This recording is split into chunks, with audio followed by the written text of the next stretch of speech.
es Gerardo Ulises Reséndiz Alfaro, del grupo 13M13 de la materia de instrumentación, y hoy les voy a mostrar el funcionamiento de la práctica número 2 del sensor potenciómetrico, donde vamos a construir un dispositivo que con la ayuda de un potenciómetro nos va a permitir medir grados angulares, en específico de 0 a 180 grados.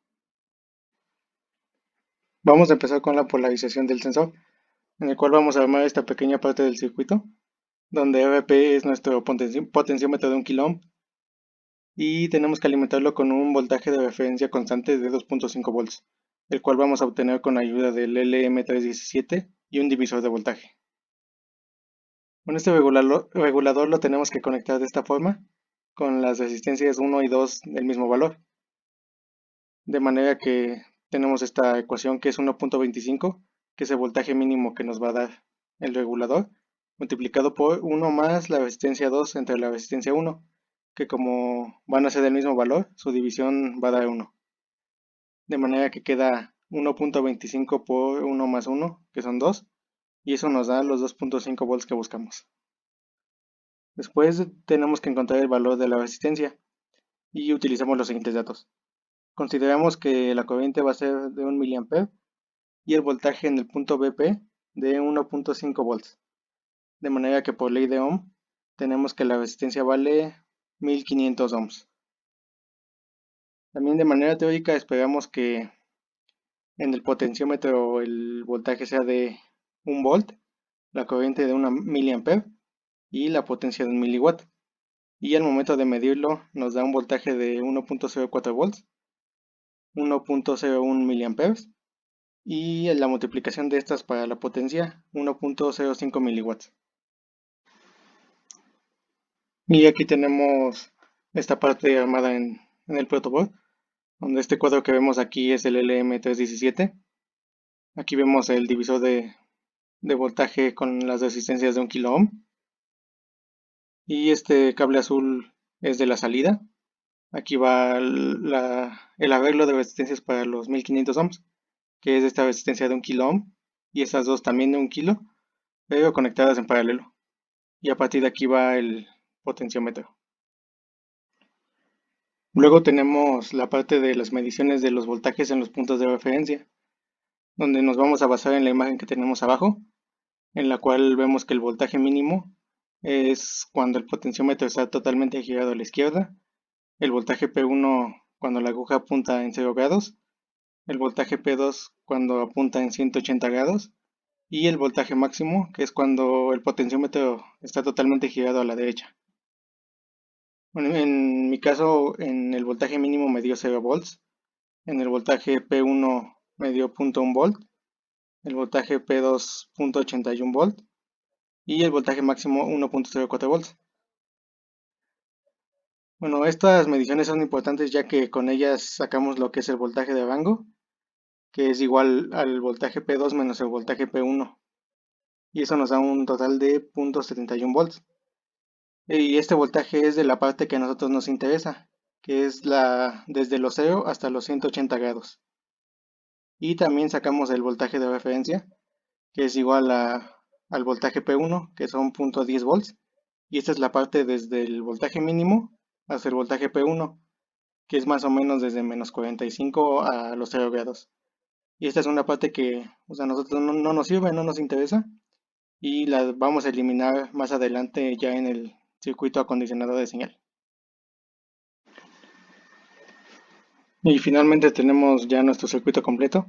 Y como mencionamos anteriormente, el intervalo de voltaje definido como el voltaje de referencia debe ser eliminado, ya que al tomar el voltaje de salida del potenciómetro, en un inicio va a ser la suma del voltaje de referencia más el voltaje del rango.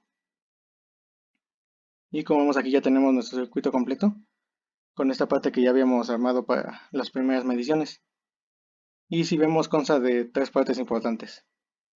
La primera es este operacional, que está en configuración de seguidor de voltaje.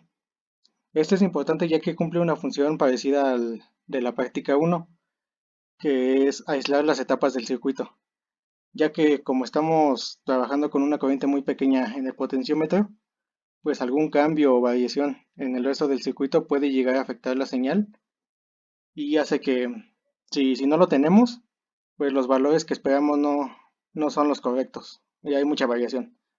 Entonces, en pocas palabras, para eso sirve, para que nuestra señal se vea lo menos afectada posible. De igual manera, tenemos al operacional en configuración de restador, el cual va a restar el voltaje de referencia, que en nuestro caso es de 0.1 volt. Se lo ajustamos al potenciómetro de 10 kilo ohms y eso lo va a restar a lo obtenido en el potenciómetro de 1K para obtener nada más los valores que nos interesan de 0 a 180 grados. Después de eso va a pasar por un amplificador en configuración no inversor, en el cual solamente vamos a tener que calcular la resistencia F. Y se hace de la siguiente manera. No sabemos que la amplificación va a ser los 3 volts, que es lo que queremos que nos dé cuando la aguja marque los 180 grados, sobre el voltaje de rango, que en nuestro caso fue 0.71. Eso nos da un total de 4.22 veces, que son las que se tendrá que amplificar. También del amplificador no inversor tenemos que la amplificación es igual a 1 más la resistencia F sobre R. Entonces podemos igualarlos y despejando nos queda que la resistencia F es igual a 4.22 menos 1 y todo eso multiplicado por la resistencia de 1 kilo ohm. Y eso nos da que RF tiene que valer 3220 ohms. Y aquí tenemos ya el circuito armado en el proto. Y como vemos, esta parte ya la habíamos mostrado, que es el LM317 con el divisor de voltaje. En este espacio es donde va a ir las conexiones de nuestro potenciómetro de 1K, ya una vez hecho el instrumento. Y este primer operacional es el seguidor de voltaje. Aquí tenemos el segundo, que es el restador con el potenciómetro de 10K, donde vamos a ajustar el voltaje de referencia. Y finalmente tenemos el tercero, que es donde va la amplificación, que como habíamos calculado iban a ser 3220 ohms y se hizo con con 4 resistencias, 3 de 1K y una de 220, para que nos diera exacto el valor. Una vez ya tengamos montado nuestro circuito con el transportador electrónico, vamos a medir los voltajes en cada uno de los grados que tenemos aquí en la parte izquierda. También vamos a comparar tanto el voltaje medido como el voltaje calculado teóricamente y vamos a sacar el error absoluto y el relativo. Bueno, si observamos la tabla vemos que el porcentaje de error es bastante bajo. Esto quiere decir que los voltajes medidos se acercan mucho a los voltajes esperados. Y aquí quizá las únicas excepciones sean los últimos tres ángulos, que son 135, 150 y 180, en los cuales vemos que hay una variación un poco más grande que los anteriores ángulos, pero todavía dentro de lo aceptable. Esta variación puede deberse a que nuestra fuente de 5 volts no es constante, varía bastante, o incluso de la calidad del potenciómetro. Estos datos hay que tenerlos en cuenta, ya que ahorita a continuación vamos a presentar el video del funcionamiento ya de todo el circuito, en donde vamos a volver a medir cada uno de estos ángulos, nada más para corroborar que los valores que medimos sean los correctos.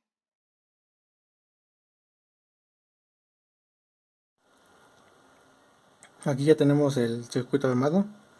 En esta parte tenemos lo del LM317, que nos va a servir para darnos los 2.5 volts.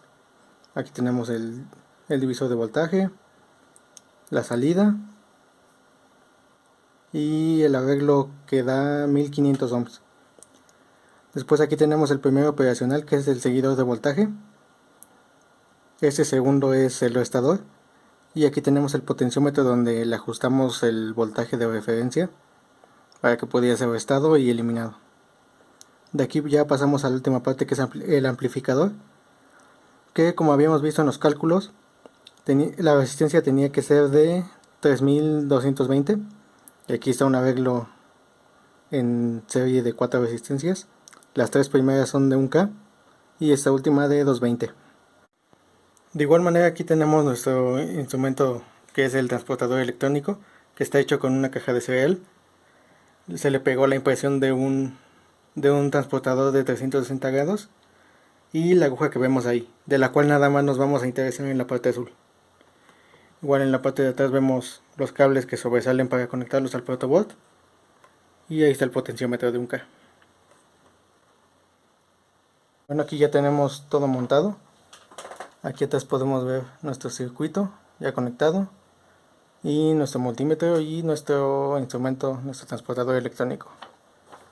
Entonces vamos a hacer las pruebas en cada una de las mediciones. Empezamos con la de 0 grados, que en nuestra tabla nos mostraba un valor de 0.23, y es exactamente el que vemos aquí, 0.23.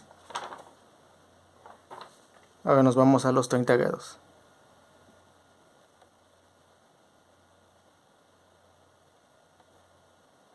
Más o menos ahí. Y nos marcaba un voltaje de 0.51. Aquí varía un poco, 0.55. Sigue siendo un valor bastante bueno. Después sigue los 45 grados. Un poco más arriba. Ahí más o menos. Y de acuerdo a la tabla mostrada nos tenía que dar un valor de 0.74. De igual manera nos da 0.76, que es aproximado. Siguen los 60, que aquí al ser una tercera parte de nuestro rango nos tendría que dar un valor de 1. Y exacto, nos da el valor de 1. Eso quiere decir que está bien. Siguen los 90, que aquí esperamos un valor de 1.5 aproximado. Nos da un 1.45, se aproxima bastante. Siguen los 120 grados.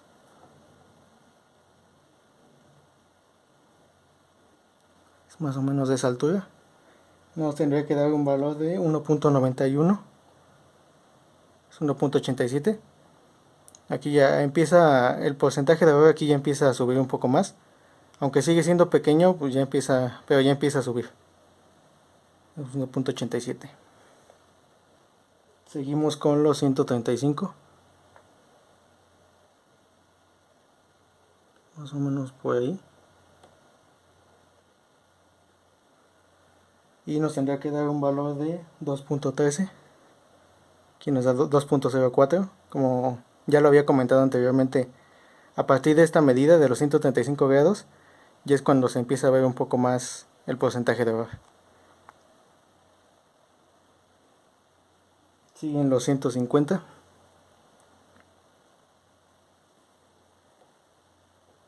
Más o menos por ahí son 150. Se nos tendría que dar 2.34. Nos da 2.27. Y finalmente los 180.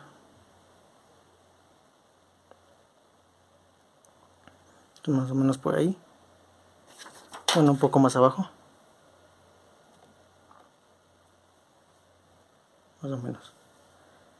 Nos da 2.72. Que igual es aproximado a los 2.76, me parece, que teníamos en la tabla mostrada previamente.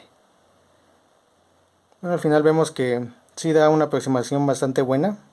Como digo, el porcentaje de error no es muy grande. Por lo menos hasta menor a 135 grados está muy bien. Entonces si lo regresamos a los 0 grados,